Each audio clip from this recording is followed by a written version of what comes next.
never going to be nice. I will not take nonsense from men. I will search their phones. No, the fact that somebody cheated on you shows you that there are actually people who are infidels in the world. You see, but for a relationship to thrive, you know that you need trust. So what do you need? You need to make sure that you're not with an infidel. And searching phones and all of those gatekeeping is not going to help you to necessarily know who's an infidel and who is not. Hi guys, I'm back, and I am back with the continuation as I promised. How to be back like you never left. How to bounce back from breakup. You understand? You don't need to be hard-trodden, downtrodden, set, way down by life. You can bounce back. And that's what we're talking about today. And I hope you enjoyed this episode. Breakups are hard, and we've spoken about all the bad parts, things I can do to you. We kind of went through an overview last week on how it can just cause your self-esteem to plummet. It can attack your sense of internal compass, where your sense of identity, self-worth, and self-esteem is kind of like under attack. I spoke about how it can affect your other relationships, can affect your your economic power, your ability to create and make it go and be productive at your work. I talked about all of those things last week. This week we're talking about how to recover. We're focusing on what is important, and that's how to bounce back from seeing shiggy. Let's get right into it. Very first thing I'd say, are a human being with a soul, with blood, with a mind, with emotions. Stop feeling like you have committed a taboo by feeling like somebody broke your heart. No, darling, you have every right to feel that way. Your heart has been broken. Your internal sense of personhood has been violated. You will be heartbroken. Show yourself grace. Don't beat yourself up for crying. Don't beat yourself up for taking things too. Why am I being this emotional? People like me, hard guys, take it from me, cry, it's okay, nobody's gonna kill you for crying. Show grace. I think you should show grace to yourself.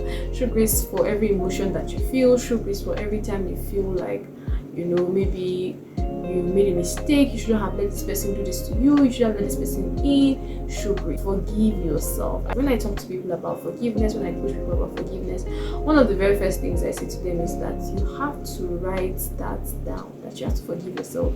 Because if you don't forgive yourself, you can't move forward. You're your most important ally on this planet. You are your most important ally, so you have to be at peace. You have to be at best relationship with yourself, and that means showing grace to yourself, forgiving yourself for things that you felt like you did wrong or you'd have done better. You just need to show yourself grace. Give yourself kindness. Be the first recipient of your kindness. That's something I like to say. Be the first recipient of your kindness. Show kindness to your own self. Second thing is you have to be honest with yourself, and this comes second because it's very important for you to show grace and all of that, but then it's also very important for you to be honest with yourself. Tell yourself the truth. It's important to sit down and have a meeting with yourself where you show yourself grace, you've been nice, yada yada yada. It's very important for you to come and sit down and tell yourself the truth that, fam, you messed up. You've got to appraise yourself because you know where you did. You made the mistakes. You cannot get to that place of self-pity and victimization and the other person is wrong, you're right. I always tell people, take some sense of responsibility, even if the only responsibility you take is allowing that kind of person into your life. Yes, if that is the only responsibility, like the person did all the wrong things, you did all the right things, but you allowed them into your life, that one is your own fault. So that is a fault that you can't take. Take some sense of responsibility. Critically appraise yourself and sit down and say, what did I do wrong? How did I contribute to this thing I'm going through right now? Don't be one of those people that just wants to play the victim card and never actually sit down and appraise themselves and say, this is what I'm doing wrong, this is what I did wrong, this is how I contributed to what I'm going through right now. You want to be honest with yourself, because if you're not honest with yourself, the truth is that you can't move forward. Don't protect yourself from shining the light on yourself, and the light is always truth. So don't protect yourself from truth. Let truth come, because when truth comes, it helps you to heal. That is a very important part that people don't even understand. Tell yourself the truth, and once you do that, forgive. And once you forgive yourself, cut it. Like, cut it immediately. Cut your losses and be moving. Don't be like, oh, I made this mistake, I made that mistake, and you sit down there and you're wallowing in self-pity. brother. Like, the point of this entire exercise was for you to be able to move on. So when you identify the mistakes that you made, you want to forgive yourself and get it moving. The third thing to do is to forgive yourself. You can literally write down, what this is why I'm forgiving. I forgive myself for this, that, for this decision, for this step, for that. I just make it clear that you let this go. Number 4, take all the time you need to heal. Take all the time in the world that you need to heal. Don't put pressure on yourself like, oh, I need to be back dating in a month, I need to be back dating. If you do not feel like doing it, it's fine. Even though there are dimensions of healing, which is kind of like the balance of this whole rebound thing that we have not struck. There are dimensions of healing that will only come when you get back into a relationship. And I'm not saying that you get back into a relationship to heal, but then there are dimensions of healing, or that there are dimensions to which you have been scarred or you have been wounded that you don't even know until you try to love again. What I'm trying to say is that you have to be able to heal at your own pace. That means you can be out of the dating scene for a year, and that's okay. Not that you're not there based off of like negative cycles of self-sabotage and just back talking yourself. As long as that's not what's keeping you away from dating, you can stay there for as long as you want. Healing is not a function of time. I always tell people it's always a function of intention. So the fact that you took a year off doesn't mean you healed. The only point where taking a year off makes sense is when you were actually needing it, because you were already in the process of healing and you felt like you needed that whole year and you took it.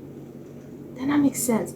But if you just took the year off, but you didn't take any intentional steps to heal your soul, you might still be coming back to the market bruised and wounded. Number 5 is leverage your pain to learn about yourself and recenter, reinvent, come back better. See, you can't waste pain. And let me give you an example.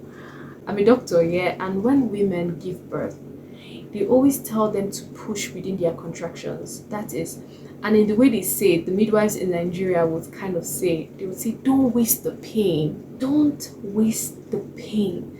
It's so deep.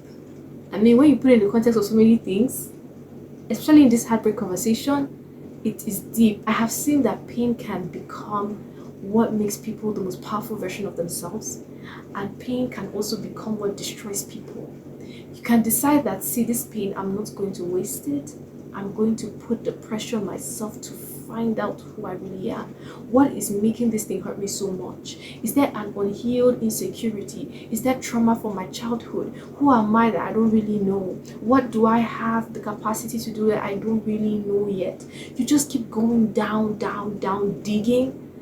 And girl, when you find it, you milk it.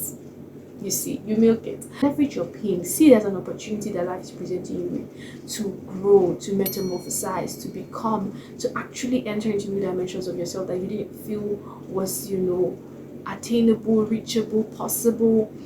Just become on account of your commitment to new, better, next. Leverage your pain. Don't allow it to waste. Let that be the moment you sit down and you look deep within your soul, and then you reinvent yourself. You come into oneness with your sense of identity, your self-worth, your sense of self, and the image that you carry in your heart about who you are. Just like the Nigerian midwives would say in the labor room, don't waste that pain. You can push your new through that pain. Number 6 is create your future map. When you've come through heartbreak, you've been served breakfast, you've gone through all of that pain, you want to create the future you want. You don't want to be haphazard about it. And that's one of the things that sitting down to critically appraise yourself does for you.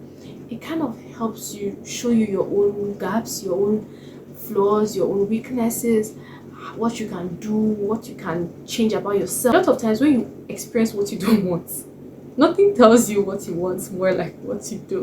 When you experience what you don't want, kind of get clarity on what you want. Create the future of your dreams, create the future that you want, create the future that you desire. You see, so it's very important that you create the future from that place of pain where you're reinventing yourself. Write out what you want in a partner, what you want in a woman, what you want in a man, what you do not want to experience, what you feel is a non-negotiable for you, what you will not tolerate, what you will not, compromise on, what your standards are. All those heavy conversations, have them with yourself. Let your past inform your future, in the sense that you learn positive lessons and then you use them to create what you want and what you don't want. Never going to be nice. I will not take nonsense from men. I will search their phones. No, the fact that somebody cheated on you shows you that there are actually people who are infidels in the world.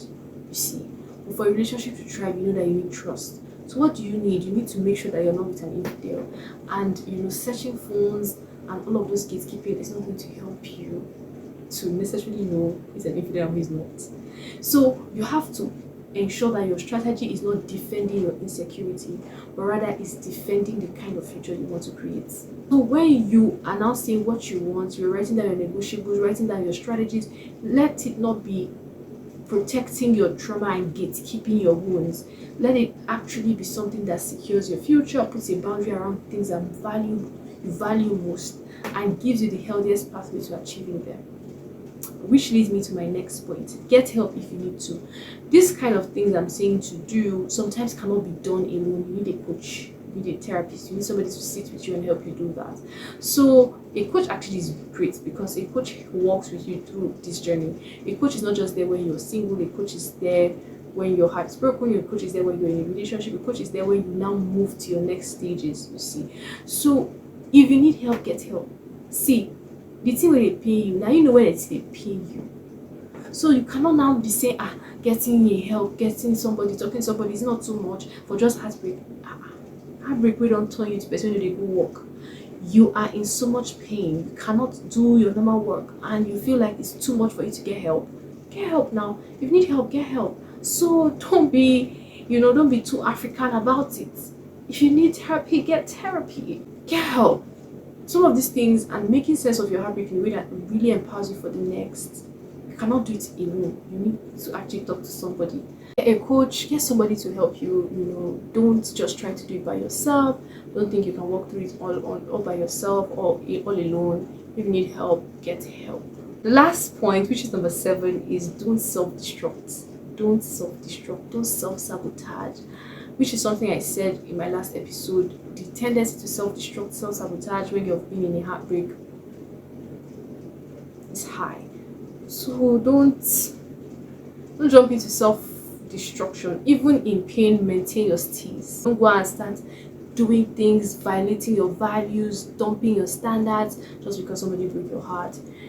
They are not worth it, and you deserve more. Even in your tears, I bet you deserve more. Don't self-sabotage, don't self-destruct. You still deserve the best, and no matter how anybody's treated you, how they've treated you does not determine who you are and your self-worth or your self-value. You still matter and you're still worth so much. With that, we've come to the end of this episode. I hope you enjoyed it. I hope you learned something. Please share this with someone you think is going to help. Leave a comment below. Let me know that you enjoyed the episode. Make sure you like, you subscribe. If you're not subscribed, how? Subscribe, plug someone in, let them enjoy the good stuff you're also enjoying. Like, share, leave a comment. I want to know you, and I'm looking forward to seeing you on the next one. Bye.